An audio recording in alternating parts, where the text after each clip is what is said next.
Discuss कर लेते हैं इससे जुड़े हुए क्वेश्चंस। तो इससे जुड़े हुए 4-5 क्वेश्चंस बार बार आपसे पूछे जाते हैं। एक तो नेल्सन मंडेला के अकॉर्डिंग करेज की डिफिनीशन आपसे पूछी जाती है, तो ये आपको एज इट इज याद कर लेना है। एक आपको ब्रेव की डिफिनीशन पूछी जाती है, या आपको ये दे दिया जाएगा कि ब्रेव की डिफिनीशन लिख दिया जाएगा। अब आपको इसको एक्सप्लेन करना होगा कि ये क्यों कहा गया और किसके द्वारा कहा गया। ठीक। और थर्ड क्वेश्चन इस तरह से होगा कि जो स्वर्ण सेरेमनी था वो कहाँ हेल्ड किया गया, तो हेल्ड किया गया था Union Building of MP theatre in Pretoria. Pretoria अब साउथ अफ्रीका का एक सिटी होता है जहाँ पे ये बिल्डिंग होती है। फोर्थ क्वेश्चन इसमें आता है कि नेल्सन मंडेला को कितने साल के लिए जेल किया गया था, तो 27 ईयर के लिए इनको जेल में डाला गया था। 1962 में इनको अरेस्ट किया गया था। ठीक है। और फिफ्थ क्वेश्चन का पूछा जाएगा आपको, बहुत कॉमन क्वेश्चन अगर आएगा तो नेल्सन मंडेला का आएगा कि बताइए कि ऑटोबायोग्राफी क्या है, या अपार्थाइड कब से शुरू हुआ। तो एनसीईआरटी में एग्जैक्ट डेट की शुरुआत अपार्थाइड का नहीं दिया गया है। अपार्थाइड के बारे में बताया गया है कि अफ्रीका में जो अपार्थाइड स्टार्टिंग हुआ है वो 19th सेंचुरी के फर्स्ट डिकेड में, मतलब 900 से लेकर के 910 के बीच में अपार्थाइड की शुरुआत हुआ था।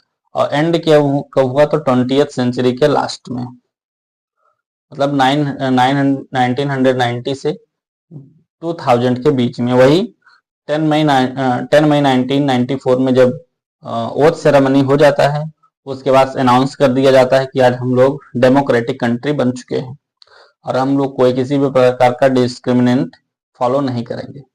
ठीक है। बड़ी इंटरेस्टिंग बात होती है नेल्सन मंडेला के बारे में, बहुत ही करेज वाला कोई पर्सन होगा तभी कोई अपने शत्रु को माफ करेगा। ठीक है।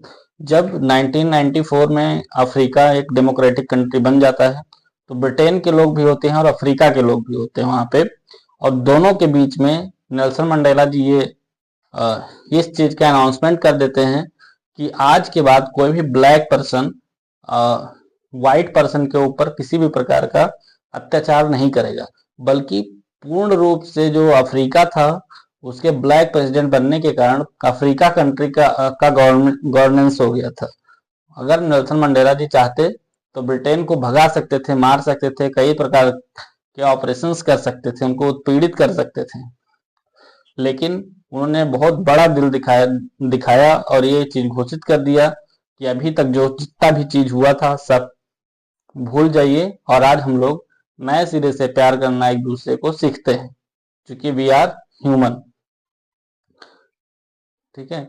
बीच में ये भी नेल्सन मंडेला ने बताया था कि जो घृणा वर्ड होता है, जो हेट होता है, वो हम लोग बाय बर्थ सीख के नहीं आते हैं, बल्कि हमारे समाज में ही हम ही लोगों के द्वारा सिखाया जाता है कि ये रिच मैन है, ये पुअर मैन है, इनको इस तरह से व्यवहार करना चाहिए, इस तरह से व्यवहार करना चाहिए।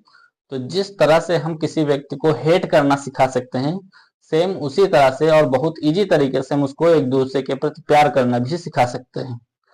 ठीक। तो इतना बड़ा दरिया दिल आपको इंसान बहुत कम ही मिलेगा। ये बहुत महान लीडर हुए, ऐसे ही इनका नाम नहीं चलता है। ठीक है। नेल्सन मंडेला जी के बारे में ये सारे क्वेश्चंस क्लास 10th में पूछे जाते हैं और बार बार यही 4-5 क्वेश्चंस बॉक्स में आप लोग जरूर बताइएगा कि ये आपके लिए एक्सप्लेनेशन कैसा था। ठीक। आपको समझ में आया कि नहीं समझ में आया। एक चैप्टर बिल्कुल टफ चैप्टर है, लेकिन एक्सप्लेनेशन आपको इजी तरीके से समझ में आया होगा, ये मेरा पूर्ण आशा है। इसी के साथ जय हिंद, जय भारत।